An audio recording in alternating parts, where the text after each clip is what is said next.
we streaming? Are we streaming? Let's see. Looks like we are live. What's up, YouTube? What's going on tonight, everybody? I think we're alone now. There doesn't seem to be anyone around. The old podcast selfie here in Murph's Fan Cave.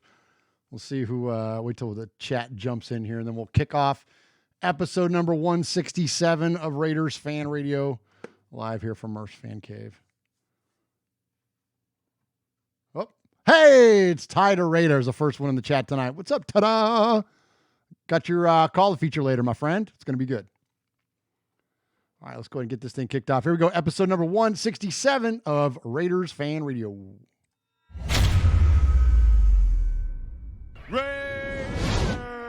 Oakland, LA, Oakland, Vegas, Raider Nation, wherever, forever. You got your old Uncle Mosh and Raiders Fan Radio from Murph's Fan Cave, taking a lighter journey into the dark side. Sit back, put your feet up, pop a top, and enjoy the ride. Here we go! Look left, look right, but let's take off. A leaping pass, touchdown! We miss you, we love you, and we'll see you in the Hall of Fame. When you have great coaches, then after you have great coaches, you get great players. You have a great organization, and you tell them one thing: just win, baby. Way up the middle, intercepted Filipiano at the 50, time running down. Oakland football, and I think Oakland victory. The Oakland Raiders have scored on the most zany, unbelievable, absolutely impossible dream of a play. Well, I love this team. I think this team can win. I think this team can win.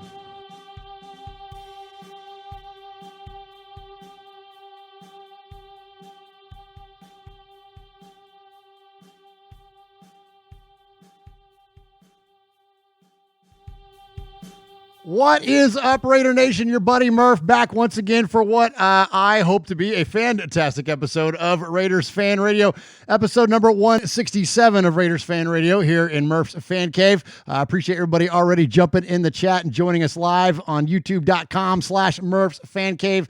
Ty, ta-da, Raider is already in there. Of course, Ron the Mater Raider holding it down. Stacy Ruff, the Raider Critique. What's up, Critique? I've talked to you for a while. Tampa Raider, Chevy Silver Raiders in there. John Q Raiders in there. Appreciate everybody joining us already. Super Him is in there. Appreciate everyone jumping in. youtube.com/Murph's Fan Cave. Patchy, Tommy Anthony. So they're on our YouTube channel. We're only 87 more subs away from hitting 2,000, and we're going to take one or a few of the next subscriptions that we get on the way to 2,000, and we're going to give away a very a self-referential prize where Uncle Mosh and Swaggo and I are going to sign a Get Made t-shirt amongst a bunch of other Raider gear that we're going to send to you guys. So appreciate everybody joining in there tonight. Fabricator Gills popped in there. Herman Munster's in there. So anyways, appreciate you joining us here for Raiders Fan Radio, episode number 167. And so I'm going to turn it over to the man that adorns the Western Annex of the Murph's Fan Cave desk, the one and only Uncle Mosh. Uncle Mosh. Oh, man. Yeah, Uncle Mosh isn't here tonight. Okay, so that's all right. It's all right. We've done this before with Uncle Mosh. He's a stalwart around here. He's the patriarch of the family. He's everybody comes and stays for the Mosh. You come here for the Raider content, but you stay for the Mosh, but that's okay. We've done a show without him before. Let's go down then to the next annex here, the southern annex of the western annex of the Murph's Fan Cave desk, and talk to our buddy Swag Jeff. Oh my gosh. Swaggo! Swag! Oh my gosh. All right, so here's what we got tonight. Swag's on daddy duty, so he's taking care of the kids tonight and being a good dad as he always is. And Mosh is out on business tonight. So you got me. So we got you just got Murph here in Murph's Fan Cave for Raiders Fan Radio. But the best part about that, though, is that two things. Is that number one, I'm a fan of the podcast selfie. We seem to do better when we have a crew to roll with. But that's okay. I'm a firm believer in doing something that intimidates you every single day, something you might be a little uncertain about, because that's how we grow. But the best thing is, it's not just me, it's you. It's everybody in the chat tonight. We've got an awesome bunch of emails to get to. We've got awesome phone calls to get to tonight. And I think if we got enough time when we get to the live segment, or excuse me, to the voicemail segment, I'm going to try to take a couple of live calls. Maybe we'll see if we can work that in. You can call the Raiders Fan Radio hotline, 909-345-3346. And let's keep this as interactive as we can, because I don't want to just sit here and talk away. So anyway, let's jump in the chat there again. Full Metal Mexican, I see is in there. Tampa Raider, Raider Ramon. What's up, Ramon? The meme lord. I'm crushing it with the memes here lately. So appreciate everybody joining us in there. All right. So I mentioned the subscriptions. You can support us in that way on YouTube. You can also support our network of shows by subscribing to the audio version of this podcast, which you can find at Murph's Fan Cave on any of your podcast services. What's up, Jeff Barnett? And just search Murph's Fan Cave, MURFS Fan Cave, and you can find it, and you'll get this show, our flagship show, plus RFR Rundown, which Swag and I are going to do tomorrow. Also Tales from the Nation, which Swag and I are going to finally record that latest one tomorrow. You get Mojo's Pod Show, which Mojo is absolutely killing it over there on his channel, and appreciate him being part of the network. Mojo and I are actually going to, we're going to start kicking around some ideas for something he and I are going to work on together. We're going to work on a project together. So that should be a lot of fun. So definitely subscribe to the channel, audio-wise, and on the YouTube, so you don't miss any of those. The other way to support us is go to our link at our website. You can go to RaidersFanRadio.com/gear, and you can get something there from the Fanatics website. Doesn't cost you anything extra. Just hit our link, and it will take you to Fanatics. And then anything that you buy, we get a portion of that sale. Again, not extra to you. It's just the Fanatics folks kick it back to us, and we're going to take all that money, and we're going to give it all to the Stabler XOXO Foundation at the end of the year. And we've already got quite a few of you that have already hit that link and started buying up stuff. And so we appreciate you for doing that. And just know this, it's going to a great cause. The XOXO Foundation is run by Kendra Stabler, Kenny's daughter, and it's all about the prevention of head injuries from youth sports all the way on through to professional sports. Not only the prevention, but the treatment and such. And so it's a really fantastic organization, and of course carries the legacy of one Kenny Stabler. So please help us support them, and by going to RaidersFanRadio.com/gear. And then buying something there at the Fanatics website. So appreciate you all that have already done that. Again, quite a few of you have already hit it up. I see there's some jersey sales in there and all kinds of stuff. So keep those coming, please. Okay, we always name our episode number after something significant within Raider Nation, and this now is episode number 167. So let's hear from our buddy Swaggo. He called in with his 167. All right, boys and girls, pay attention. You have your old Uncle Swag here with an update. That's right. I got some stuff for you. Take out a piece of paper, a pencil, a pen. Heck, use your pocket knife and carve the info into your dashboard as you're driving down the highway. First off, you need to like us on our fan page on Facebook. That's right. Go to Facebook.com at Raiders Fan Radio Podcast. Don't forget about the Twitter. You know your old Uncle Swag. He twits now. Oh, wait. This isn't the audition for the new Raiders Fan Radio contact info read? Never mind. I guess that's not my thing. No, you got Swag Jeff here reporting for Raiders Fan Radio, episode 167. Here at RFR, we take every episode number and relate it to something significant in Raider history. This week, we are taking it to the 2002 season, and we're going to highlight Raiders running back Charlie Garner. In 2002, number 25, Charlie Garner, played in all 16 games and rushed for 7 touchdowns. 16 games, 7 TDs, 167. So there you go. Now back to Murph's Fan Cave for the meat of RFR Live. All right, did I hit the time limit? Good. All right, boys and girls, pay attention. You got your old Uncle Mosh here with an update. That's right. I got some stuff for you. Take out a piece of paper, a pencil, a pen. Heck, use your pocket knife and carve the info into your dashboard as you're driving down the highway. First off, you need to like us on our fan page on Facebook. That's right. Go to Facebook at Raiders Fan Radio Podcast. Don't forget about the Twitter. You know your old Uncle Mosh, he twits now. That's right. Go to at Raiders Fan Radio. Also, don't forget the Instagram at Raiders Fan Radio. Or what about our website? That's right, RaidersFanRadio.com. Heck, if you want to,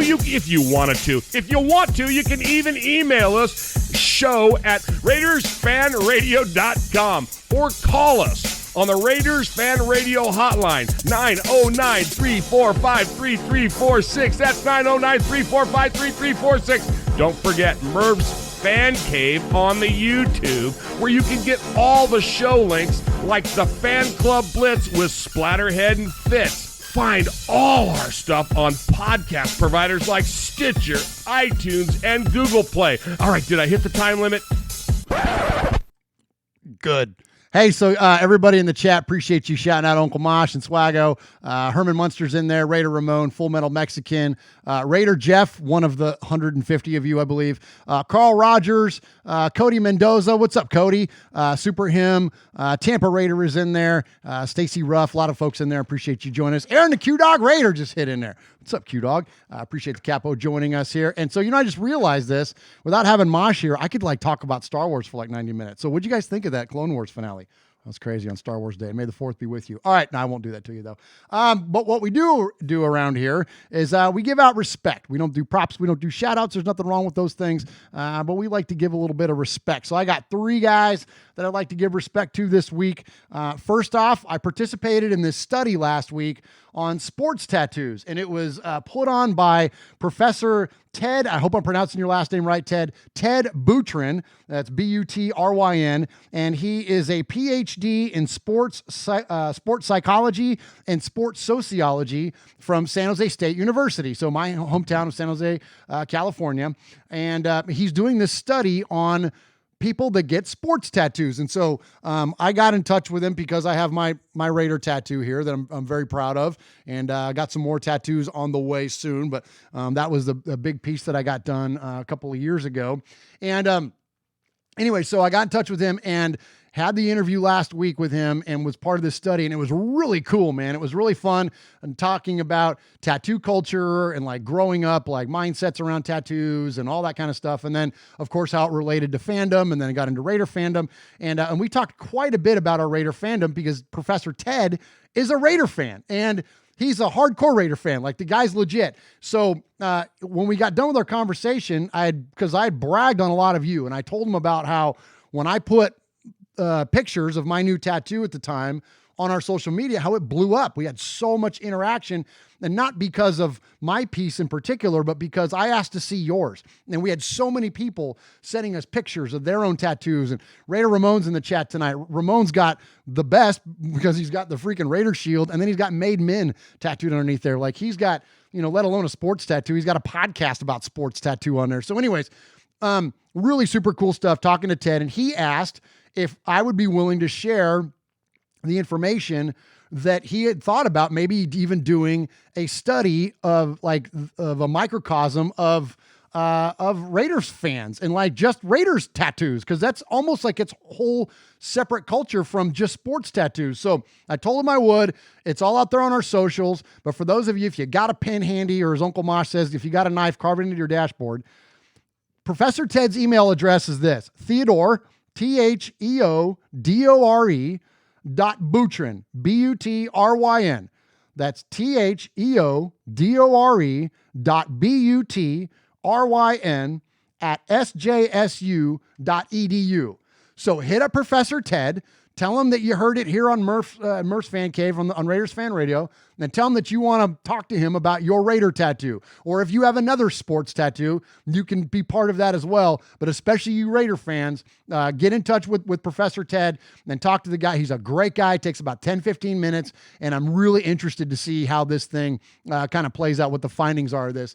And when we get to the end of it, we're going to have Professor Ted on the show, and we're going to talk to him about his findings, and it should be fascinating. So anyways, much respect respect to him and to that project.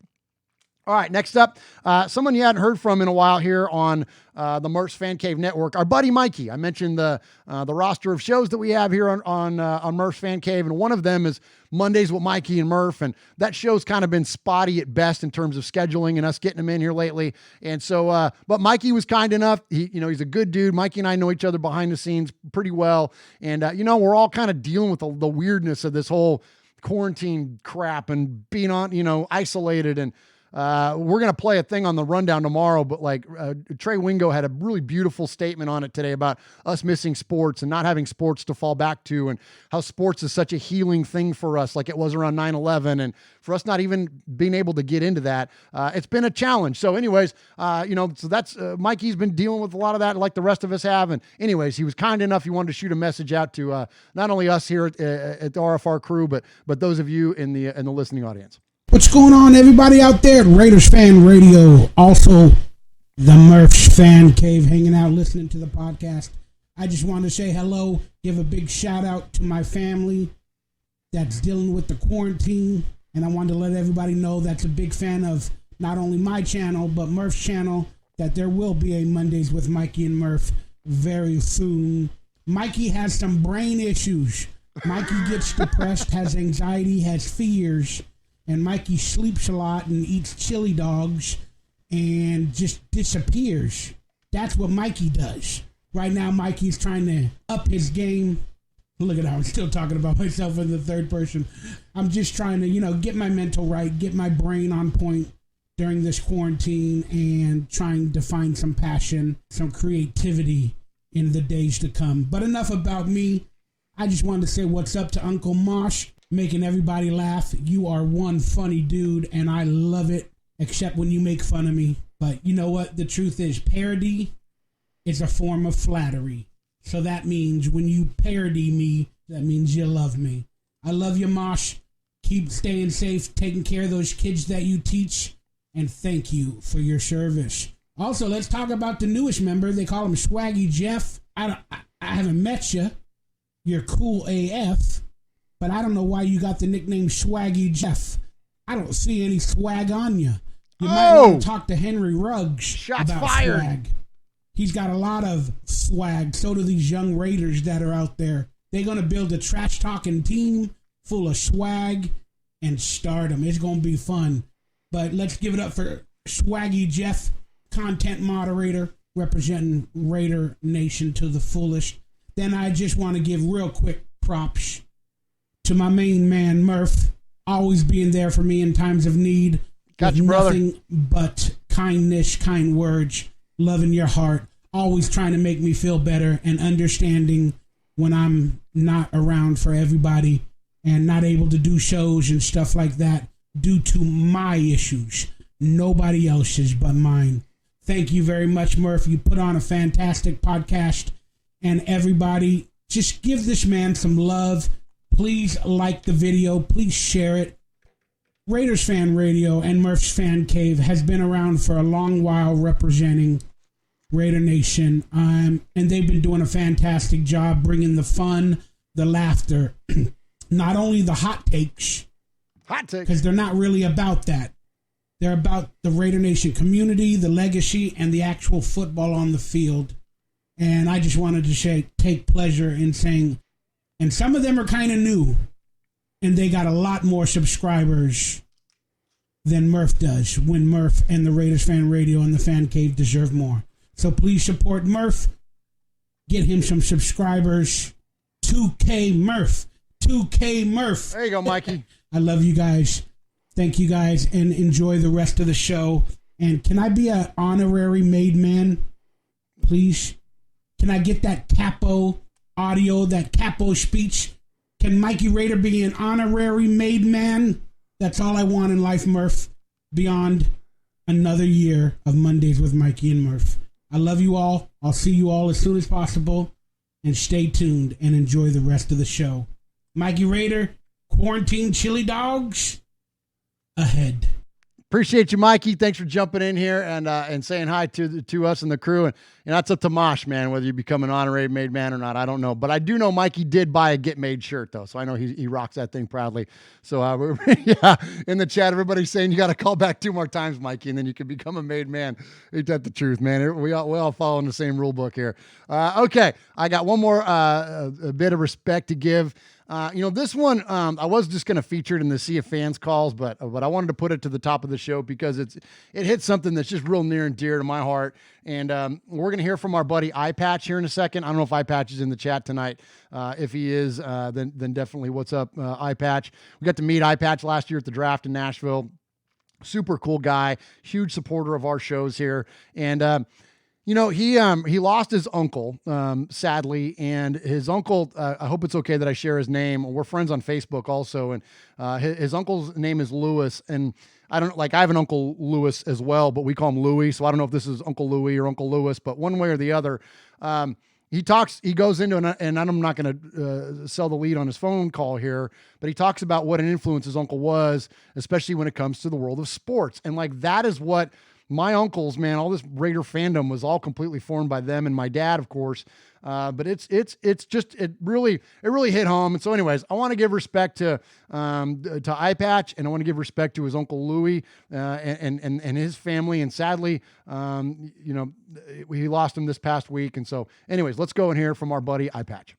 Murph, Mosh, Swaggy J, Capo, Nation, Eye Patch calling in. It's been a while. Just calling in a little sad note. Not my usual ranting and raving or going over the draft. It's going to be more like an historian Steve type of call. Back in 1969 at the old Shea Stadium, my uncle took me to a game. It was the Jets and the Raiders. Everybody was going there to see this Joe Willie Namath put on an air show. And the Raiders came rolling into town. I was about 8 years old. And there was an air show, okay, but it was a cat named Darryl LaMonica, the Mad Bomber, who put on the show. Threw for over 300 and something yards. Back then, football was a little different. That was a big game. We had a dude named Warren Wells. He caught for over 150 yards, 2 touchdowns. Another cat named Freddie Biletnikoff got about 100 yards, and Raiders ended up winning 27-14. And that was when I became a Raider fan. Everybody was there at Shea looking for Joe Willie and the Jets, and the Raiders came in and blew the doors off, 27-14. And that was it. That's when it all started. I'm saying all of this because my uncle, who took me to my first World Series game, my first boxing match at Madison Square Garden with Durand and Moore, he took me to my first basketball game, the Nets and the Sixers. It reminds me of you and Mosh, pretty close. He did everything with me, and he passed away on the 4th, on Monday, and he'll be sorely missed. He's the one that turned me into a Raider fan, and I'm going to miss him, And just for everybody out there, I want everybody to be safe and really think about taking care of each other, because this coronavirus got them, and, it's nothing to play with, man. So everybody, give your loved ones an extra hug, or just tell them that you love them, man, and keep safe, everyone. Raider Nation. Peace out. All right. Much respect to our friend Eye Patch there, and to your uncle. And again, condolences to the family, and rest in peace for sure to your uncle. Hey, Raider Nation, I just want to say hello. This is Pastor Mondo of NationMinistry.net. You're listening to Raider Fan Radio with Uncle Marsh and my brother, Murph. Just win, baby.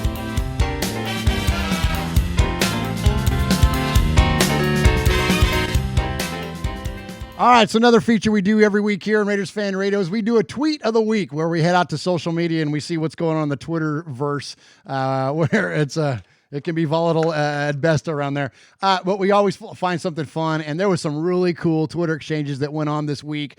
There was we had a choice of a few different ones. I don't know if you guys saw Bray Wyatt, the wrestler.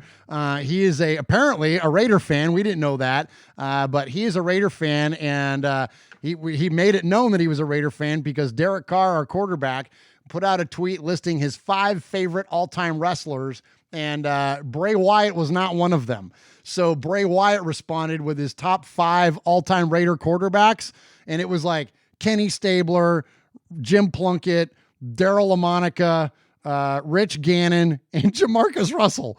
And then he tagged Derek in it. And so Derek was like, at first almost took offense to it, but then he was like, oh, you mean you're a Raider fan? Well, never mind. You're automatically at the top of my list then. And so I thought that was pretty cool. That was a fun exchange with those two guys. But then I saw this one jump in a little bit later in the week, and I'm like, okay, this is it. We got to feature this. In fact, this was just really a lot of it yesterday. So, we're big fans of Max Crosby around here. Max, we like the name Max, big fans. So Max Crosby put out a tweet, and he tagged Phil Villapiano's daughter, Andrea, in it. And he said, my man, Villapiano, is one bad SOB. And then he wrote legend. And he had a video in there of Phil from America's Game talking famously about how they used to mold casts to their arms. And so let's play the audio of that real quick so you know what I'm talking about.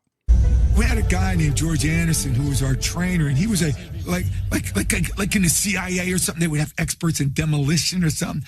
George was an expert in pads, probably most of them illegal. George added to my gloves. What he did was he took the stuff from the, like you make casts out, he put it in the hot water, and then he molded it for me. What I essentially had was 2 casts. So when I hit somebody, boom, that was my first shot, right to their eye. I could take them down if I hit them just perfect. I used to like to call it the rake and the can opener. When you got them and you had them in the throat, you do like that, and you could pop the helmet off. That would be the can opener. One time, O.J. Simpson, they hit him just perfect. They showed this tackle I made for the whole year. Juice's helmet came off, and helmet went flying, and he dropped to his knees and went like this. All right, so there you go. So there's Villapiano talking about the rake and can opener, where he would come across guys as like basically across their throat, and then he would rip his forearm up and try to pop their helmet off. It was awesome. So anyway, so Max was all about that, and so he tweets Andrea, and she says, "I'm gonna hit my dad up and let him know what you had to say, because Phil, like Uncle Mosh, doesn't twit, although Mosh does twit. So there you go. But Phil is not a social media guy, so he sent his daughter Andrea back a message, and she put it out on Twitter, and it said, Mad Max, this is from Phil, I'm happy you commented, and I'm glad you enjoy that style of play. You are on your way. You had a breakthrough season. Follow up with a rake and can opener of your own creation." And so that was absolutely so cool. And Mad Max Crosby, the Condor, responded one more time, and he said, absolutely, the best is yet to come. And so I just love this. Anybody that listens to our show for any length of time, we're all about the dang, the history and the legacy of the Raiders. I got my Villapiano autographed, picture right here next to me. We love this team and the legacy of it and the mystique of it. And when that connects with the modern player, to me, there's nothing better. And I think that's one of the coolest things about the Raiders, the way they do their alumni day and all those different things. It's just really cool to see that past and that legacy connect up with modern day players. And so anyways, so one last thing about that though, before we move on from it, and I wish Mosh was here, because for those of you that don't know, back in February of 2018, we had Phil on the show. Phil came on Raiders Fan Radio. It was right before the Super Bowl, and we had like a 45-minute long interview with him. It was myself and my cousin Sonny at the time, and it was so cool. It was such a great interview with him, and and you'll hear me say this in the interview. I referenced, and you hear me reference it all the time, and so does Mosh, about his hatred for the Steelers and why he hates the Steelers. Well, we brought that up, and we talked to Phil about that. So I'm going to play you one more clip, and this goes back to our interview with Phil Villapiano back in February of 18. If you're interested, it's episode number 65. So 102 episodes of RFR ago, we talked to Phil. 2 years in a row you lost to the Steelers. You know, we all know about the Chiefs, how much we hate them, but how big of a rival was the Steelers in the 70s for the Raiders? And you kind of still look at the Steelers with a little bit of, vitriol. Well, it was a beautiful rivalry, and it came out of the blue. Here we were, when I first went to the Raiders, you had to hate the Chiefs, number one. You had to hate the Broncos, number two. You had to hate the Chargers, number three. And then all of a sudden, you hate the Dolphins, number four. And then all of a sudden, this Pittsburgh team comes around, and I think they kind of liked to play like the Raiders, or they tried to play like the Raiders. And I saw that they were pretty nasty, and it's a very good defense. Good old Franco Harris, Rocky Pryor, Terry Bradshaw, Swan and Stallworth and Frankie Lewis, and they had great players everywhere, and they played rough football. So all of a sudden, it was kind of like, hey man, you guys are starting to act like us. We need to kick your little asses. And then it started, and it got nasty, and it got nasty quick. And it was just fun to play those guys. And then they ended up, winning their division. We ended up winning ours. So it was inevitable. Every year we were going to end up against the Steelers, and we did. And we had some, we played some horrible playoff games against those guys. We just, it would be like, like Tennessee Titans going into New England this year, and just going in and laying an egg, in the playoff game. And we didn't play our best football, and for some reason, in that championship game 2 years in a row to the Steelers. And then we finally got them. Against the Steelers, against the Chiefs. Man, those are the games I like to play in. We have another uncle. We call him Uncle Mosh on our show, and he grew up in the Bay Area in the 70s as a Raider fan as well. And his most hated team out of all the teams is the Pittsburgh Steelers because of that rivalry back then. And, when history looks back on those teams, the Raiders, I feel, are kind of unfairly categorized just because of the physicality that you all played. But you touched on something about the Steelers, that they played the same way as well, but nobody ever throws out any derogatory terms about the Steelers defense. It's always about the Raiders defense. Does that bug you? Does that bug you as the player? Well, no, and it shouldn't bug you, man. That's a compliment. It's great when people talk about how nasty we were and how we played the game, and we did it. And I'm telling you, we won a lot of games because our reputation, not because we played so well that day, but we go in teams. Sometimes the teams would just quit. They didn't even want to play us, and that was good. We get the afternoon off, just get away and get out of there. And no, we loved that. And Al Davis loved the mystique, the nastiness. John Madden loved the nastiness. We as players loved the nastiness, and we also wore black, and we're the only one in the league wearing black at the time. And that it all worked together. It worked for us, and we loved it. So no nation. I want the Raider Nation to know when they talk about us being nasty, that's a compliment. Nobody enjoyed a good Donnybrook more than sixth-year linebacker Phil Villapiano. Linebacker, number 41, Phil Villapiano. This is Phil Villapiano, and you're listening to Raiders Fan Radio. All right, appreciate you, Phil, and we're efforting to get Phil back on here. Once again, Raiders Fan Radio, do a little RFR conversation with him. It's been a minute since we caught up. It's the 40-year anniversary since Phil played his last game with the Silver and Black before going on and finishing out his career with the Buffalo Bills, which is a really funny story if you've ever heard Phil tell that story about how Al Davis called him up and asked him about Bob Chandler. And he said, "What do you know about this Bob Chandler?" And Phil said, "Well, I hear he's a pretty good wide receiver." And Al said, "Well, good, because we just traded for him. We traded you for him." And so, anyways, he tells it much better than I do. It's a very funny story, though. And so we'll definitely effort to get Phil back on here on Raiders Fan Radio.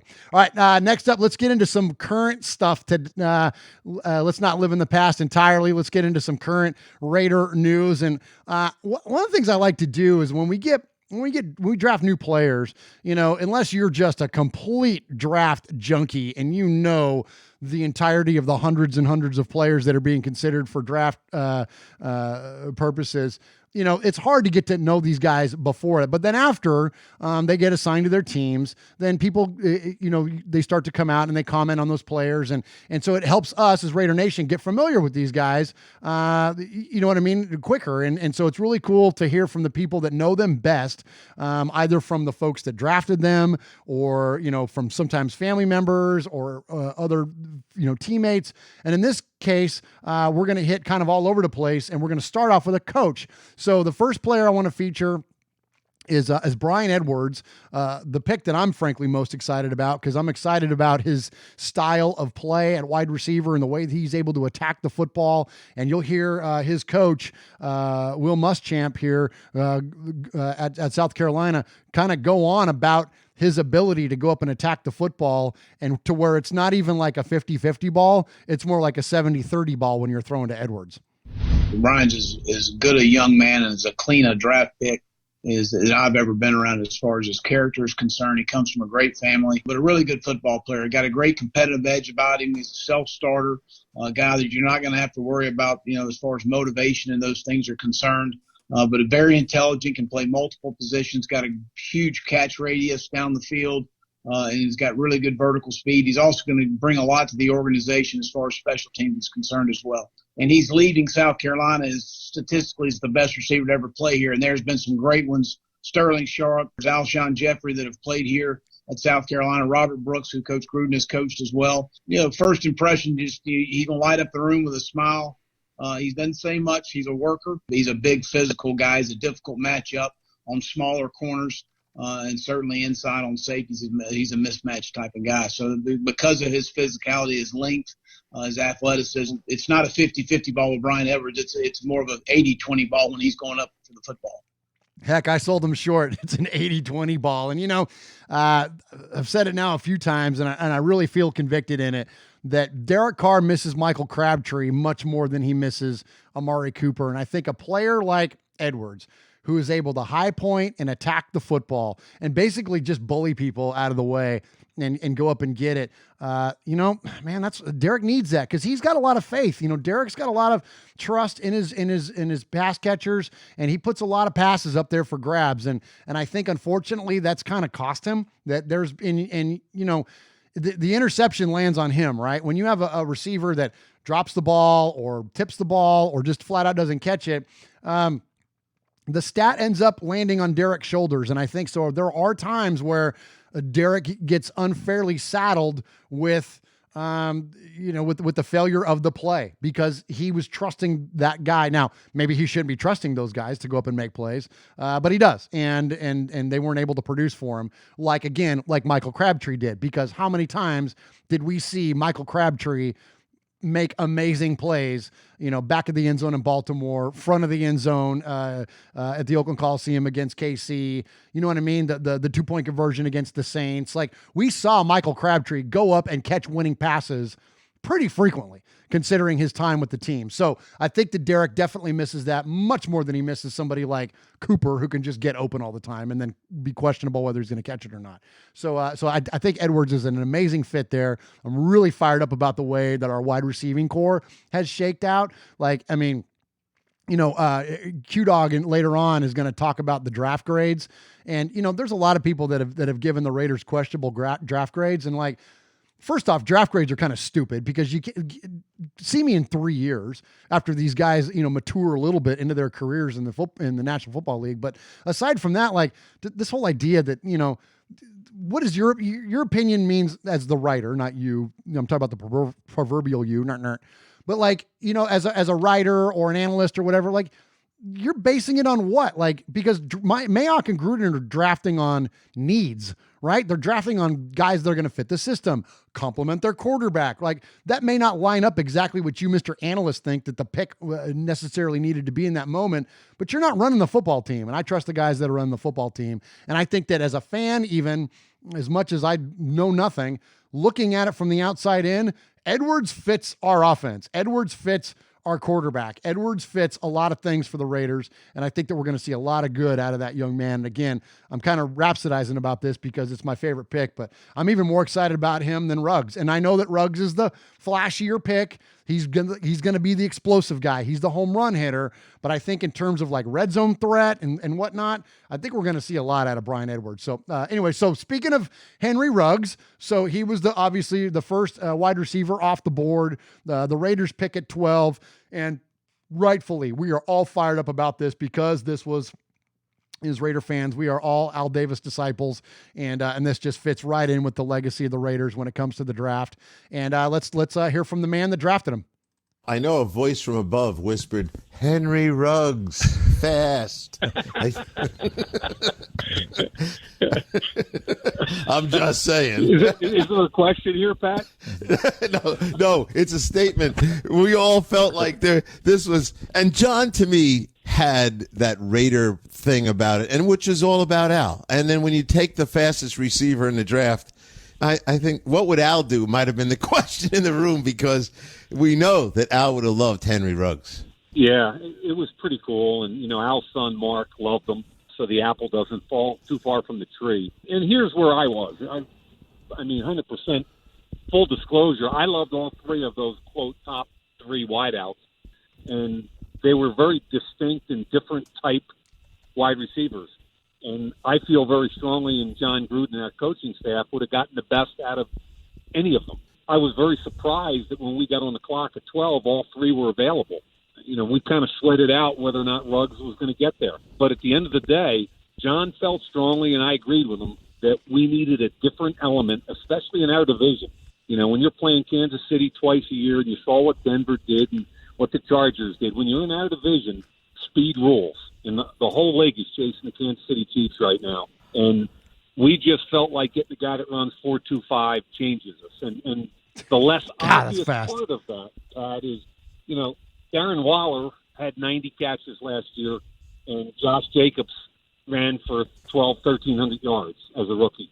And they did it without any real vertical help or stretch from the wide receiver position. And this year, we feel like it's going to be a different conversation. And Ruggs is going to have his own production. You can talk about vertical routes, deep overs. You can talk about manufactured touches with jet sweeps and bubble screens. He'll have his own production, but his worth to the offense goes beyond that. It's going to open things up for Waller. It's going to open things up for Tyrell Williams, for Brian Edwards, for Lynn Bowden, and especially, we think, for Josh Jacobs.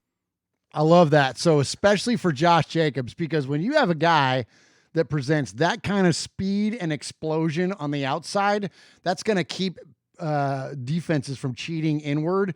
And when you get that, you get opportunities for Josh Jacobs. Absolutely. And I thought it was really interesting. Last week on the show, we had Jeff Murphy. Shout out Jeff and Jeff Nation and Domenico's Deli. Appreciate Jeff joining us live in the Fan Cave last week. And he brought up something really interesting, because at first, when you hear Ruggs, you think, okay, over the top explosion. You think downfield, the 9 route, straight line, outrun everybody, Tyreek Hill streaking down the sideline. You think that kind of explosion. But then it was brought up afterwards that, it's not just that. There's the underneath portion of it. There's the fact that he could catch a slant, turn up field, split a couple safeties, and boom, off to the races, right? So there was kind of both those things. Well, then Jeff came in here last week and he was like, yeah, but it's kind of both. And it's the idea that, he can do that underneath and work quickly and all those slants and all that kind of stuff. But just the mere threat of his speed and his over-the-top ability to be able to stretch out the defense, that helps who? Hunter Renfrow, Darren Waller, Josh Jacobs, even in the passing game. It helps those guys work underneath. And I think this is really interesting, the dynamic that's starting to evolve with this offense, that it's like, we're really versatile. Like, I feel like for the first time in a long time, we have a lot of guys that do a lot of different things. And I think that's what's so unique about this. And that's where, again, some analyst's stupid draft grade doesn't consider context, much like stats don't consider context, right? What's the context of the draft? The context is that they drafted players to fill not just needs, but that brought and all bringing different skill sets. Like when you look at, okay, Henry Ruggs, Hunter Renfrow, and Tyrell Williams. You have three, or even, let's not even use Williams. Let's use Brian Edwards. Let's use Ruggs, Edwards, and Hunter Renfrow. You have three distinctly different skill sets, between those three guys. They all do wide receiver. They all play the same position, and all three of them play it completely different from one another.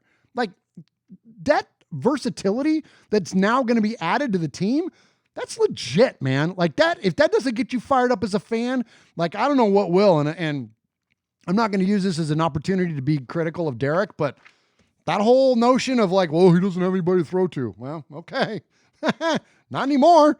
Like, okay, here we go. You know what I mean? And now, so speaking of that, here's another guy. Here's another guy in terms of versatility. This guy's got versatility. So I'd mentioned those three different skill sets. Heck, here's a guy that's got all three of those skill sets all wrapped up in the same guy. And I'm talking about Bowden, not Bowden. It's Bowden, B-O-H. Think of it like that, not B-O-W.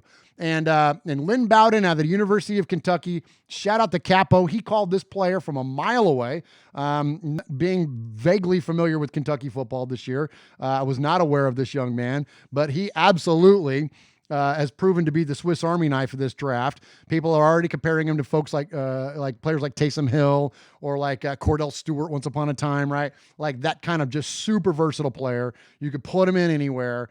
You never know what he's going to do when he's in the game. And so anyway, so I'm fired up about Bowden as well. And so is Kyle Brandt from Good Morning Football. I'm very excited to see Lynn Bowden Jr., running back, kick returner, guy who can just make plays. Let me show you. Let me take you back to high school. Warren G. Harding High School in Ohio, where he's playing quarterback. Look at the tape on Bowden Jr. All the way back in the end zone. This is going to be a disastrous, but he escapes the goal line. Oh, look at this. He's getting all the way back. It'll be a minimal loss. Hold on a second. He might actually get to the line of scrimmage. What a play. Are you telling me he's going to gain yards on this? Wait a second.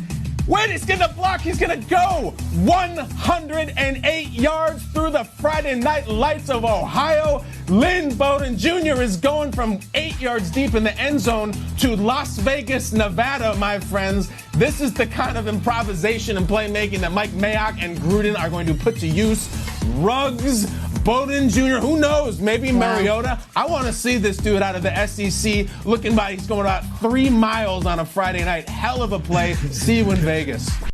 I love it, man. You know, I love to hear KB get fired up about players, and I think Bowden, man, absolutely, he's going to be a guy that's, you know, I see in the chat here. Let me shout him out too. A lot of folks in there. Raider Ramon is in there. Aaron the Q-Dog Raider, Fierce Raider, Raider Flash, Sir Raider, Nick Z, Adam Hill. Sorry, Adam. Swag Jeff is not here to not acknowledge you, so I will. What's up, Adam Hill? Stacy Ruff. It is what it is. Raider Born, Rico, Herman Munster, Watts Raider, Jeff Murphy. I just talked about you, Jeff. What's up, Jeff from Domenico's in there. Chevy Silver Raider. Who else is in there?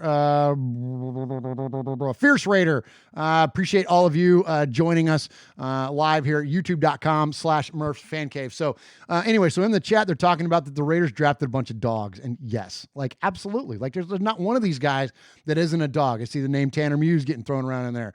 These guys are just freaking, man, I love it. I love the way that this team offensively and defensively, I haven't even brought up Amik Robertson yet. Like, we're going to get after it, man. We're going to get after teams this year. Now, I don't know how that's going to translate in terms of wins or losses, but in terms of dynamic play and versatility, as I mentioned, and like just getting after people, like I feel like we're finally built a team that's just going to get after people. And look, Mayock said it. We're chasing the Chiefs. The whole league is chasing the Chiefs. That's what we got to do, man. We got to get after the dang Chiefs. We're going to play them twice a year, probably 3 times because we're going to meet them in the playoffs, and hopefully we'll take care of business. But I think we're building a team. May not be this year right away, but we're definitely building a team that's going to be able to contend with the Chiefs. And so, all right, I mentioned the playoffs, and let's hear from one more analyst that's kind of referring to what the Raiders have done this offseason. He is Steve Mariucci.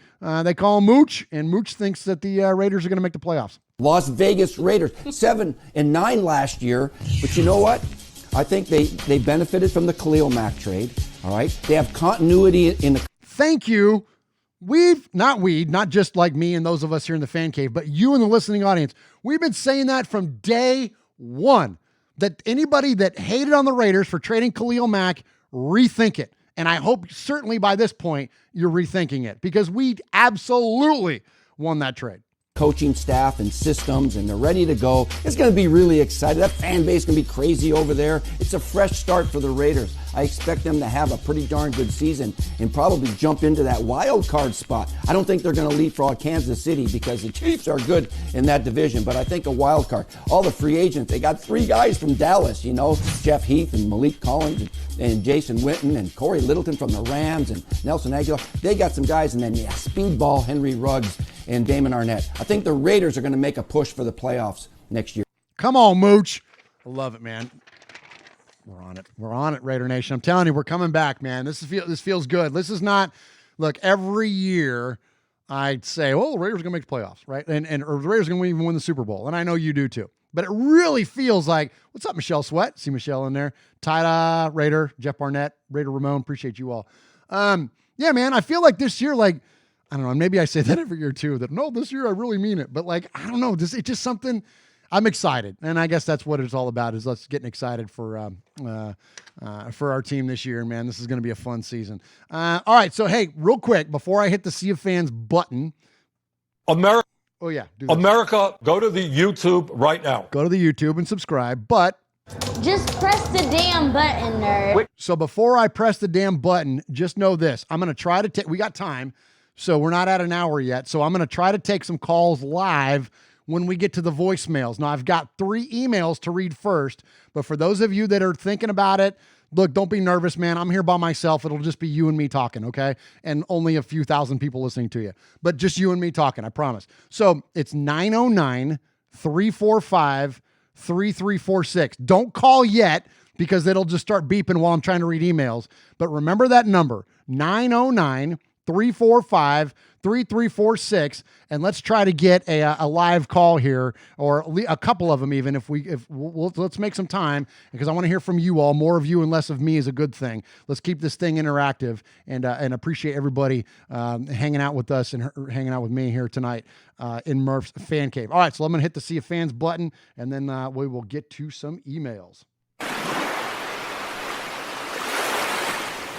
There he is, baiting, looking. He's under the gun. He's tied, he throws. It is. He caught it.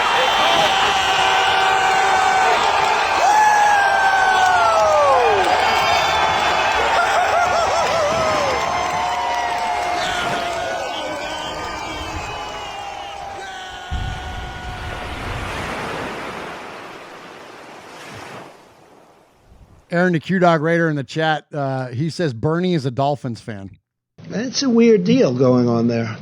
I don't know what's happening. All right, so if you want to email the show, you can email us anytime at show@RaidersFanRadio.com. That's show@RaidersFanRadio.com. And then, as I mentioned, you can call us. We're going to take a live one in a second.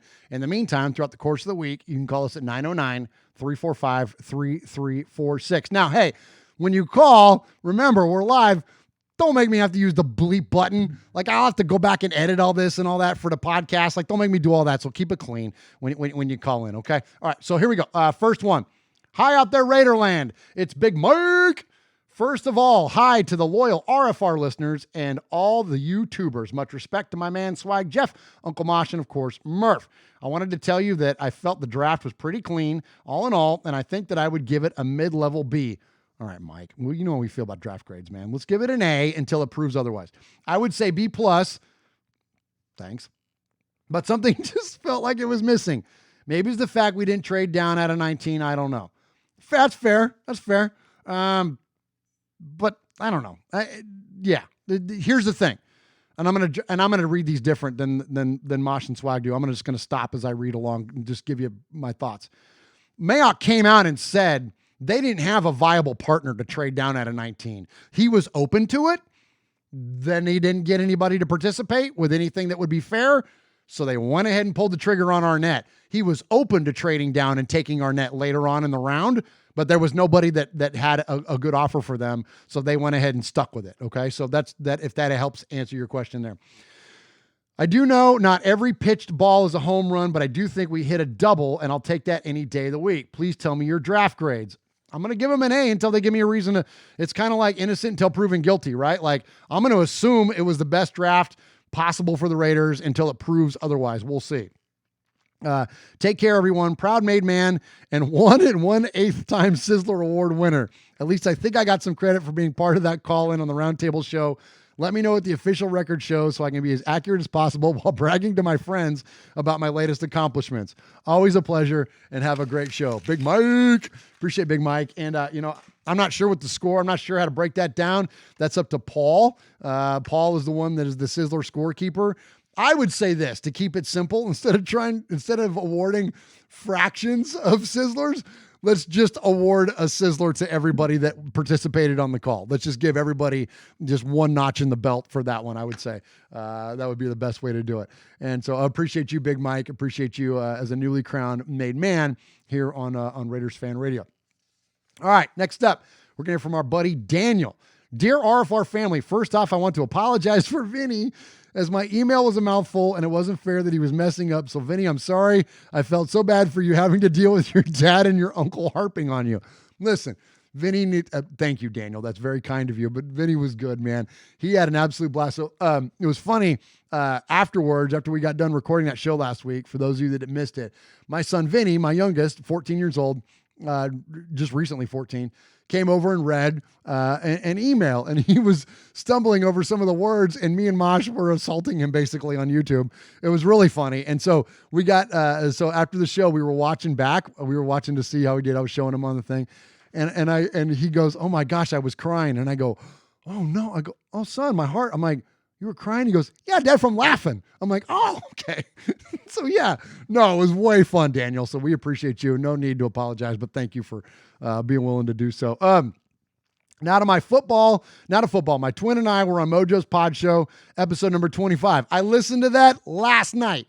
Great job, Mojo, as always on the Pod Show, and great job from the Mangus twins, man. You guys lit it up over there. It was so much fun, and my brother and I want to be on RFR, so hopefully in 2022 we can get that chance, because all my friends said both of us have the face and voice for radio.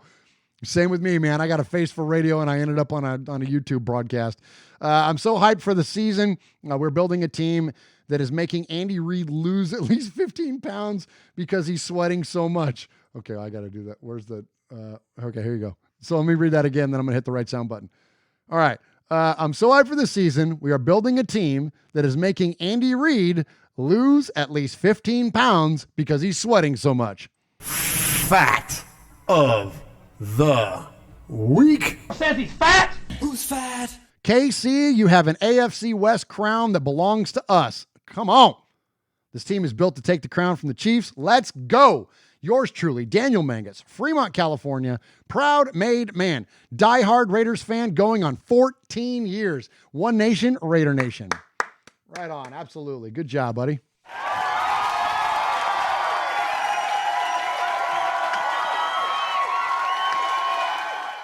All right, here we go. One more. This is this Paul? Oh man, this is Paul. So you know what that means. Paul. Paul. Paul.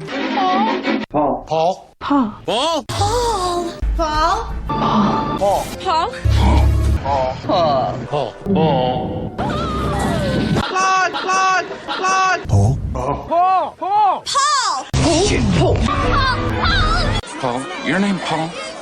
Paul. Hello. Paul. I met him with Paul. Who? Paul. Paul. Yes, Paul. Paul's not here. Hey, Paul. Paul. Hi. I'm Paul. Good evening, guys. Hope everyone is safe and well. A quieter week this week, or so I thought. I started off my week in usual style. A bit of Pink Floyd, a bit of Zeppelin. Oh, man, right on. A lot of Steely Dan to ease into another week of lockdown without any obvious silver and black stresses and anxieties. So imagine my surprise when I started checking out the various Raider content sites, blogs, and social media to find the Raiders being linked in one article with another possible trade for Aaron Rodgers. Woo! We're going to talk about this tomorrow on the rundown. Now, I'm with Murph in regards to Rodgers. I've always rated him highly, and he's always been a player I'd like to see in silver and black. And I'm not going to lie and say I didn't do a double take when I saw the article, but come on, guys. For heaven's sake, find a new bone to chew. There are many things that could happen before the first snap at Allegiant Stadium, and whenever that does happen, one thing for sure, DC will be under center.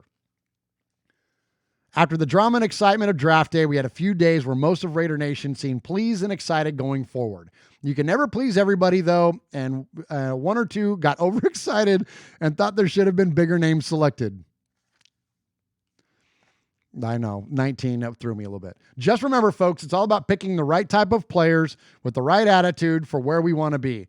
To quote somebody wiser than me, it's not about the name on the back of the shirt. It's all about the shield. Right on, brother.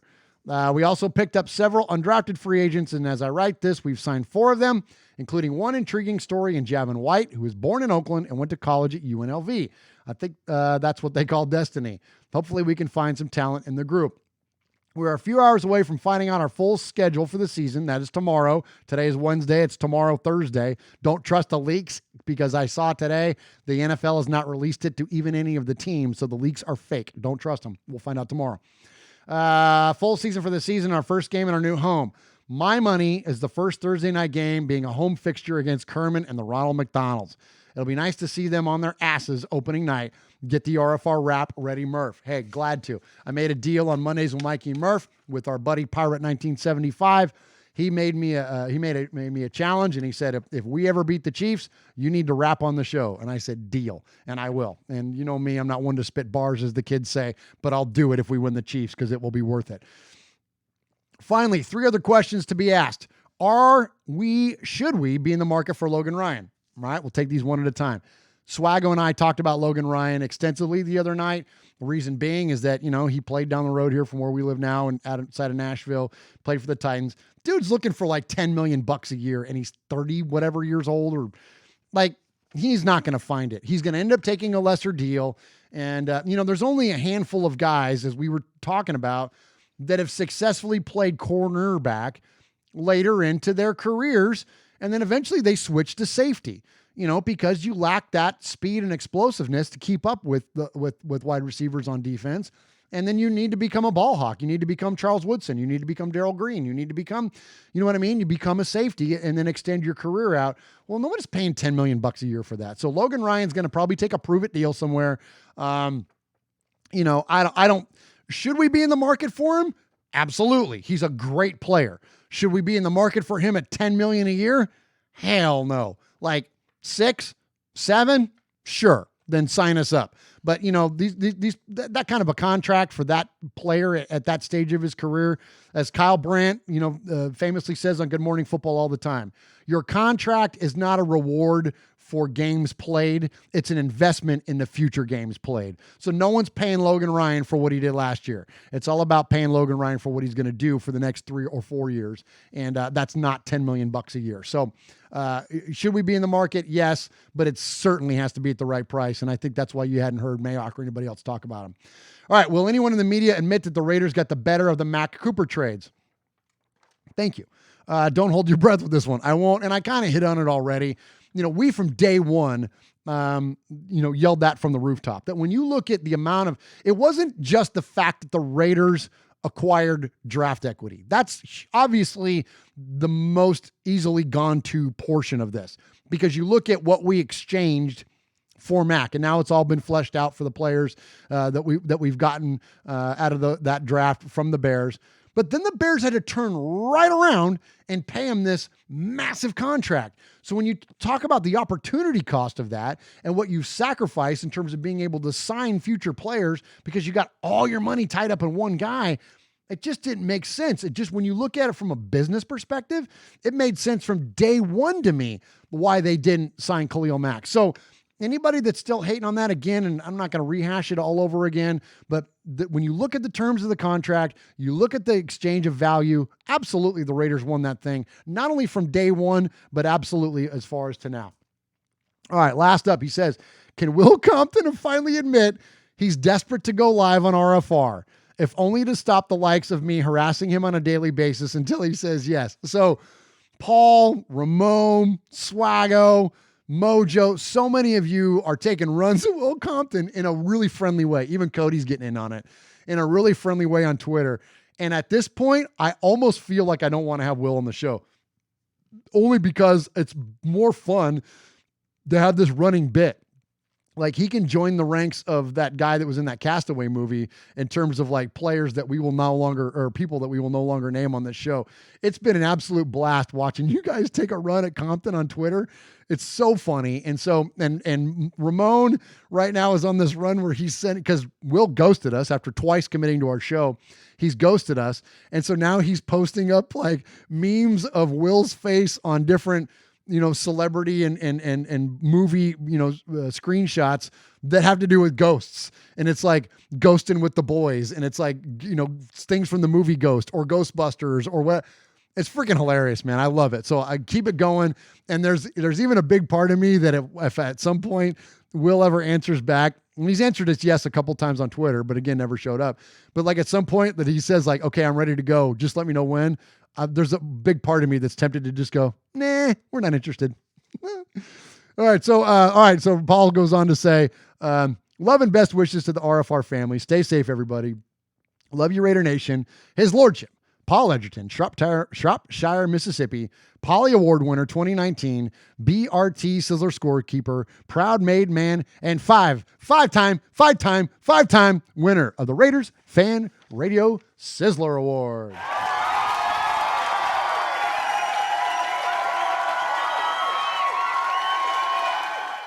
All right, so you got enough time to think about it there. We're getting ready to get into our voicemails. Again, that number is 909-345-3346. At the top of this segment, we always handle the capo first because he's the man. He is the crew, the leader of this crew, of this RFR made man, made women crew. And so we're going to hear from Capo first. But as soon as we get done with Capo's call, if you want to get in here, you want to get on live, on RFR Live and talk to me and the rest of Raider Nation listening, then definitely get that call in. But again, first, let's go to the Capo. He is Aaron, the Q-Dog Raider. Greetings, Don Murph, Consigliere Moss on the Boss Sonny, Sergeant at Arms, the Sizzler, Big Raider Trucker, Mojo from the Pacho, Raider Ramon, Swag Jeff, Nation.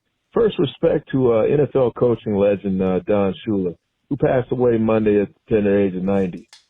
Respect. Everybody wants to come out of the woodwork and give their draft grade, so I'm going to grade the grades. Bleacher Report had Alex Ballentine giving the Raiders a C-. CBS Sports, Pete Prisco, gave us a B. Pro Football Focus gave us a C.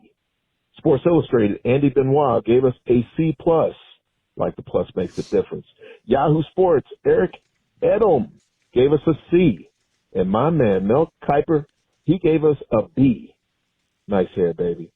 USA Today, Nate Davis gave us a C. The Athletic, Dane Brugler gave us a 19 out of 32. So I guess we're in the lower echelon. Oh, the Athletic, they're too smart for their own good. Established the Run, Evan Silva gave us a C+. Sporting News, Vinny Iyer gave us a C-. Once again, like the minus matters. Look, all your takes suck because you probably had us getting a C- or a C last season. How'd that turn out for you? Condor fly, baby. Fly over and drop that poop bomb on them. Splash, who cares?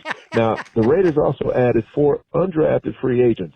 Tight end Nick Bowers, cornerback Madre, and I guess that doesn't mean mother in Spanish, Harper, long snapper Liam McCollum, linebackers Javen White, and they also are expected to announce some more undrafted free agents soon.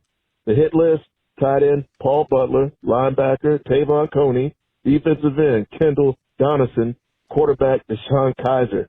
Yeah, that experiment's over. Offensive lineman Kyle Callis and linebacker Quentin Poland. This goes out to the made men. Man, these are some dog days. And how about my new logo? Shout out and double respect to Mojo on his pod show. Love it. Rue.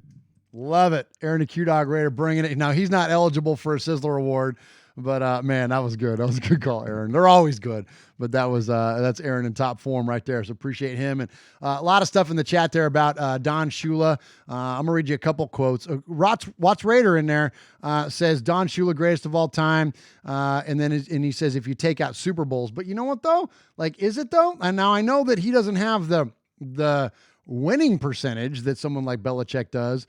But there's only one head coach in the history of the league that's appeared in as many Super Bowls as Belichick, and that is Don Shula. So, I mean, and taking two organizations to it, like, I mean, you gotta give him a lot of love there, a lot of respect. So, absolutely great call. And we're going to hear from the historian here in a little bit about Don Shula as well. But to make it, bring it to the Raiders, statements from the Raider greats, from the Raiders Hall of Fame and should be in the Hall of Fame head coaches. One from Tom Flores.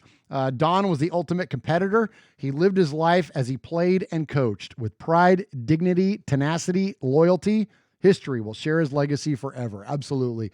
Shula was one of the absolute all-time greats. And then, so our Hall of Famer, Coach Madden, and we don't hear from Coach Madden much anymore.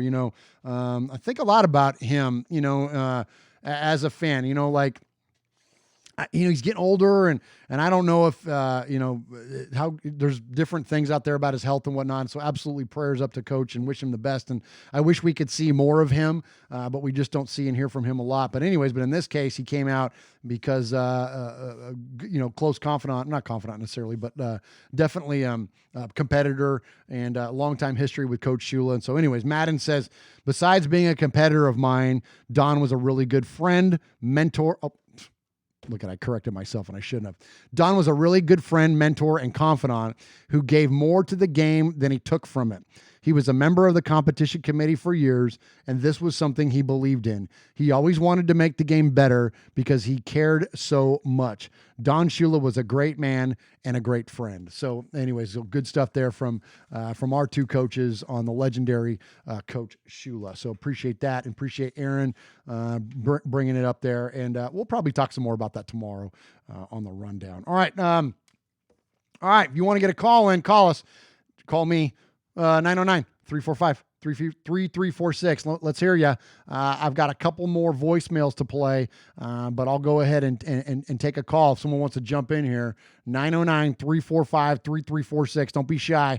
Go ahead and give the number a ring, and we'll get your call on here live. I saw Mojo was doing this the other night, and then when I knew that we were going to be doing a podcast selfie, I thought, well, that might be kind of fun to take a call live. That's where the Mangus brothers were on his show live, and that was really fun. So I see all these people in the chat, man. Raider Ramon, Aaron, Rico, John Q, Raider Flash, Watts Raider, Miguel Ruiz, ta-da, Raider is in there.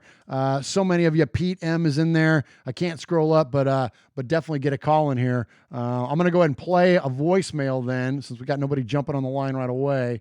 And let's hear from our buddy, Houston Raider Steve. Hey, everybody. This is Houston Raider Steve. Hey, I was going to say, when I listen to Raider Board Rico, you sound like Rico Suave. I'm scared because my landlord, the cats and everything, they start purring really loud and they start rubbing up against me. And they're male cats. It's freaking me out, man. Anyway, my story is Don Shula passed away today. He's from Ohio like I am. I was a big fan of his and everything. Greatest coach of all time wins. I was down in Miami back in the late 80s with my girlfriend, Chris. All right, here we go. We got a call coming in. I'm going to pause Steve there. Call from Ron Stratton. To accept, press 1. To send a voicemail, press 2. What's up, Ron? To accept, press 1. To send a voicemail. We'll try it again. How about now? Ron the Materator, we got you? Yeah, what's up, man? What's up, Ron? How are you, buddy? I'm living the dream, man. Sitting out on the back deck. Appreciate you calling in, man, and checking in. You're doing you got double duty going on here. You're multitasking. Yeah. You're running the chat and you're calling in live to the show. Yeah, that's correct. Awesome, man. So what do you got, dude? What do you think of this draft? Oh, here's the thing I haven't heard anybody say, but I've been really thinking about it. Is, Mayo seems to have a plan, and I think last year we ran out of depth real fast, and I think that's a big reason we tailed off at the end of the season there. And I think drafting guys like Tanner Muse and Bowden gives us some flexibility. So I think, those picks got criticized a lot, because they're like, well, you can't use this guy at this position right now. I think you can use those guys in so many positions that, if somebody goes down, they can step in somewhere. And I think that's where their value lies. So I thought that was pretty smart by Mayock. Yeah, the old adage goes that you draft your superstars in the first round or two, and then you build your team and the rest of them, right? And so I feel that way too, man. Like, I was talking about versatility earlier, but yeah, the depth is really key, and especially like, like the draft of John Simpson in the 4th round. I got a quote here from Jim Nagy, who's the guy that like coordinates the Senior Bowl. He's like the executive director, and he talked about Simpson and said Simpson is the best Clemson offensive line prospect in the past 2 decades. He's big, strong, dependable, high character guy. Tons of ball for the Tigers, gives him a good number 3 guard next year, and eventual long-term starter if Incognito or Jackson aren't there. And that fits right in with exactly what you're saying, right? Isn't it, Ron? Like, there's depth now. Right, yeah. And one of the other things, it's not my thought, but I thought it was, a really good point. I think it was the Pillaging podcast, actually. Someone brought up the point. We're getting our roster to the point where the bottom of our roster isn't really guys that should be in the NFL. The bottom of our roster is developmental guys, and that's what you want when you're building a solid team. So I think we're starting to see the vision come through here. It's been a long time, but it's starting to come through, I think.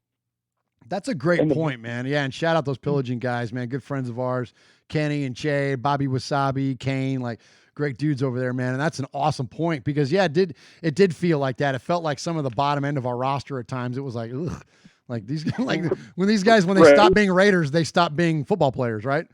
Correct, yeah. And then another thing, as far as the value, I think a lot of guys are banging on us on value. But I think if you said we're going to redraft the 2000 draft and only what's right now, how many guys would take Tom Brady before the 6th round? All of them. So Mayock's trusting his guys and his evaluations, and if that's he values them, that's where he values them. Until he blows the draft, then I'm going to stick behind him. That's a great point, man. He's given absolutely no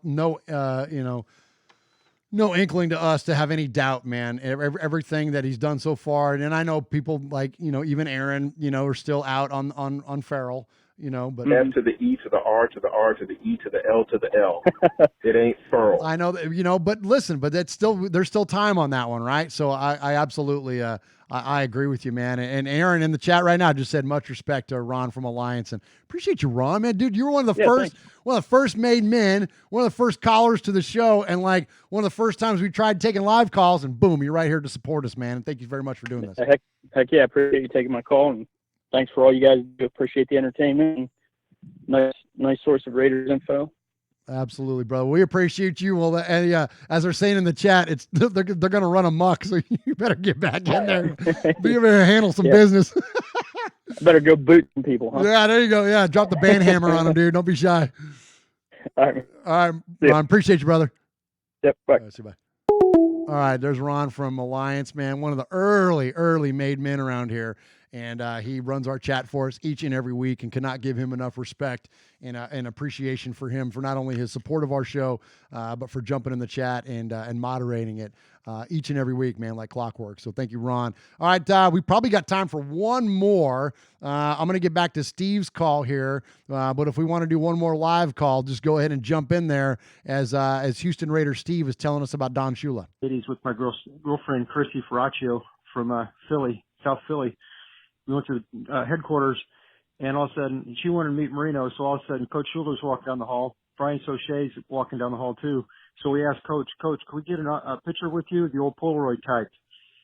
So he asked Brian and everything, and the camera jams, and here I am standing with legendary Coach Schuler and Chrissy and everything. We finally get a picture with him, and he was really cool about it all, and I thought, man, that's really awesome. He could have just blown us off and just, not even given us eye contact or spent the time, but the fact that he spent spent 5-10 minutes of his time just to get a picture with 2 fans that were big fans of his. So rest in peace, Coach. Rest in peace, Coach Shula. God bless, brother.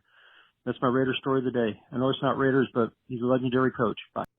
All right, we appreciate you, Houston Raider Steve. And yeah, man, we're of course we're diehard Raider fans, obviously, but we are football fans as well. And so anytime you want to bring the knowledge, then love to hear it, especially firsthand accounts like that, man. So here we go. We got another one. Let's grab this one here. Let's see. Looks like we got a caller from the 916. Call from. Solid. To accept, press 1. All right, caller in the 916. Go ahead. Hey, so this is Ty the Raider. Ta-da, Raider! What's up, buddy? What's up, man? How you guys doing? We're doing good. Well, it's not you guys tonight. It's just me. You. You. Yeah. The lone wolf in there. Yeah, I'm doing great, man. So I've actually got you on the rundown sheet. I was gonna play your voicemail next, but much better to hear from you in person, man. What's on your mind? Oh, well, as I was calling, I was like, what am I going to call about? I couldn't think of anything, but I thought I'd just say what's up to you anyway. Hey, man. Well, I love it. I appreciate that. I appreciate the support that you give us here, man. Raiders Fan Radio, Murph's Fan Cave. I know you're always active in the chat, and you got a voicemail in this week, and you've emailed us before, and so we appreciate you. So I'll tell you what, man. While I've got you live, when we get off the phone, I'm gonna play your voicemail still, but let me tell you live, and everybody listening and in the chat, dude, you're gonna be a made man after this. I was made. I forgot which one. I think it was a few weeks ago. Okay, well, I believe. All right, I was wondering about that because I looked on the rundown sheet and your name wasn't on it, and I was gonna give out that disclaimer when I played it. I was gonna say, all right, I don't remember Ta-da Raider not getting made, but for some reason he wasn't on the sheet, so we did make you fair and square then, right? Yeah, you got it. Yeah. Well, All right. I appreciate it. I think it was a little more. You might get made twice. Hey, is that a first? Yes, because I have an awful memory. Because I'm always like, what the heck? And I went back and I looked at the sheet. I'm like, all right, Ty is not on there. I'm like, what the heck? I'm like, I can't believe that we missed making him. And then I'm like, he's always in the chat. He's sending voicemails. He's doing emails. I'm like, we had to have made him, but your name wasn't there. So I was going to respect it anyways and play it for you. So we might play your music again. Heck, you called live. So that counts for something, right? Oh, yeah. I celebrated with some cannolis. I'm still pretty stuffed, So, it's the best of both worlds. I can't complain. Awesome, man. Right on. Well, hey, while we got you, man, how about what do you think about the draft, man? Who's your favorite pick? Tanner Muse. Oh, nice. Why? I'm a defensive junkie, and I just like what he can cover the field. And I think it's a little sneaky. I think he's kind of underestimated. He's going to do some good things. Yeah, I think it's cool. What do you think about him wearing 55? Say that again? What do you think about him wearing the number 55, man? The last time we saw that was like, I know we've had a couple different players wear it, but like high profile was like Rolando McClain, but then like the legacy of Matt Millen wearing 55, like to me, that's a cool number, right? Yeah, even with that Rolando McClain one, that's kind of that brings you back some dark memories right there. I know that's up there with Jamarcus almost, man. It's close. Well, he's looking at me now. He's like our defensive Jamarcus. You know what I mean? Oh, definitely. Well, we should have drafted him anyway. Yeah, he didn't want to go there. So. That's right. Well, hey, man, I appreciate you calling in, and I'm still going to play your voicemail. Congratulations on being a made man, and thank you again, man, for supporting Raiders Fan Radio the way that you do. We appreciate you. Okay, yeah, thank you. Oh, and before everyone has a call, please let me know so I can get my wife out the room. Yeah, I don't have a call from Rico tonight, so he's in the chat. So just tell your wife not to read the chat, and then she should be safe.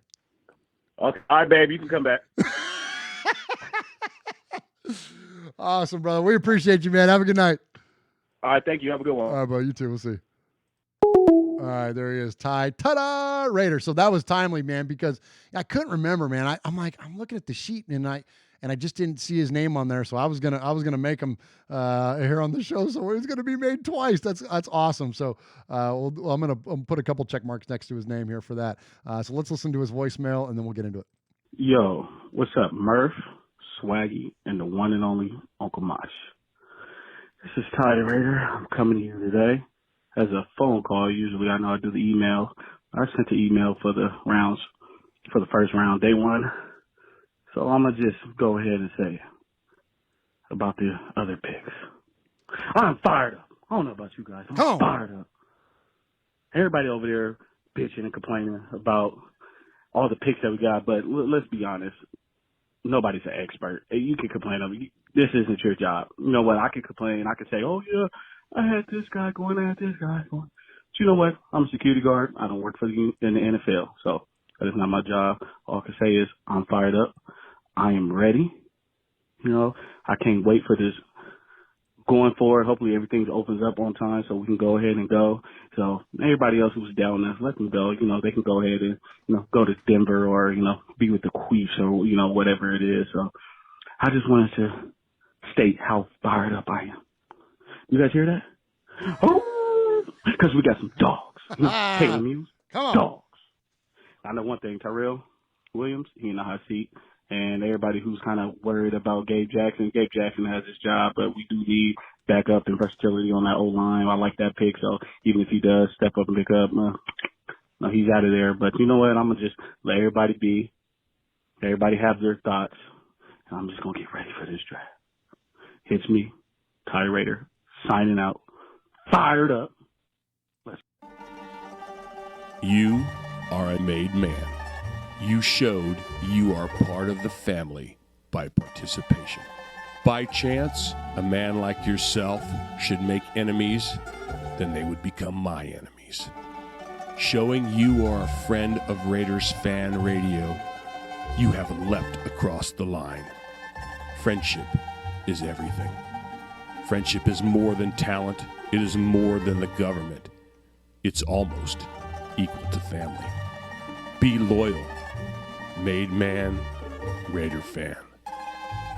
Someday, and that day may never come, I'll call upon you to do a service for me. But until that day, accept this as a gift. And don't ever forget, words can hurt more, but silence can break hearts. All right, I know he was already made, but I just like hearing that music, man. I like hearing Mosh's voice over there. It's awesome. So anyway, so I got him added to the list now, and man, it wouldn't be the first time I've messed up on the list. But let me read it, man, because it's really cool. I love hearing all the different places that people represent. And so we got Jimmy Zebach, no particular order, roughly in an order, but not in any particular order of getting made.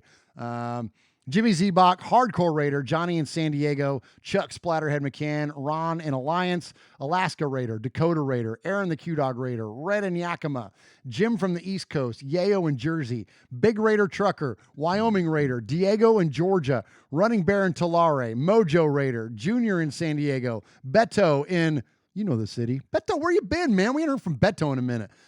James in Arkansas, Monster Mash Ken, Raider Rue in Utah, Ev Dog, Houston Raider Steve, Jesse in Kentucky, B Dog in a pasture in Texas, Max in San Diego, Rev Raider, Raider Juan, Eye Patch, Alex in Tucson, Ruben in Vegas, Dave in the 330, Kevin the Raider Nerd, Paul in Shropshire, Mississippi, UK, 24 Karat Kev, the Cool Ass Raider, One Nation Jeff, Chucktown Raider, Haley in Scotland, All Hail the Queen, Lino, the Full Metal Mexican, Central Valley Raider, RBK Raider, Coach Davis, another one. Where you been, Coach? Raider Ramon, Raider Born Rico, Raider Trucker Dan, Sugar Shane, Super Deuce, Daniel Mangus, Just Win Johnny, Matthew Mangus, Pirate 1975, JC Raider, Fabricator Gill in the IE, Big Mike, and most recently, ta-da! Raider. We appreciate each and every one of you and the way that you contribute and support us here at Raiders Fan Radio. And without the made men, man, it's just it's not nearly as fun. And you guys are amazing. And thank you for all the support each and every week. I want to shout out the chat also. Aaron the Q-Dog Raider is in there. Raider Flash, Raider Ramon, John Q, Watts Raider, Miguel Ruiz, Raider Flash, Tyrone Graves, Stacy Ruff. Appreciate Ron, of course, the Raider. Appreciate all of you supporting Raiders Fan Radio and Damage Inc. Raider Nation Scotland. What's up? We appreciate you being in there. And so every week we award a Sizzler to the best email or phone call. And man, I got a lot of attention to this guy tonight. I got to give it to Ty Raider because he brought it, man. He's right. The Raiders drafted a bunch of dogs, and he was howling about them on the show. I am the Sizzler. Sizzler. Sizzler. Sizzler. Sizzler. Sizzler. Sizzler. Sizzler. We are Metallica, and we are here for your Oakland Raiders! You know why we out here, and we ain't playing around today. From The Walking Dead to errant Jedi Knights, Raiders fans are a rogues gallery.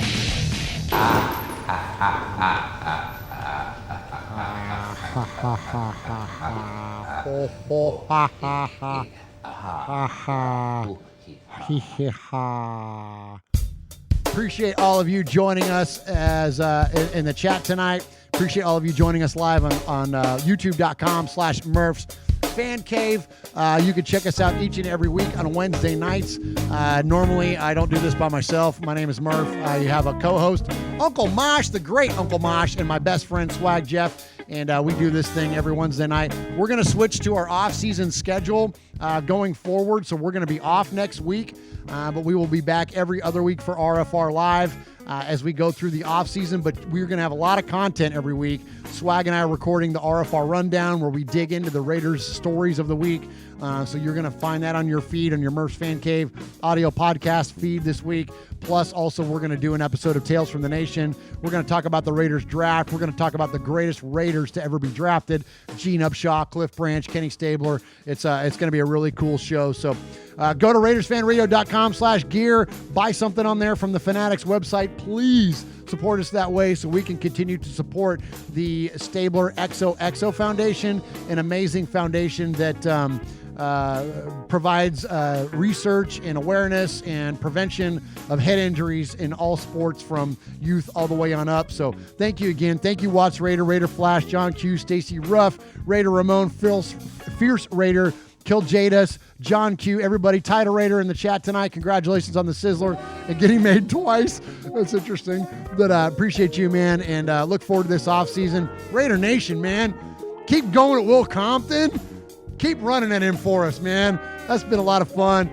Thank you, Michelle. Michelle says, way to hold it down, Murph. Thank you. I'm not a huge fan of the podcast selfie, but thank you, folks like you that give this show all the support, make it worthwhile, and glad to do it. So thank you again, and everybody have a good night, and we will see you next time. And just remember, what happened in Vegas started in Oakland. Have a good night, and God bless.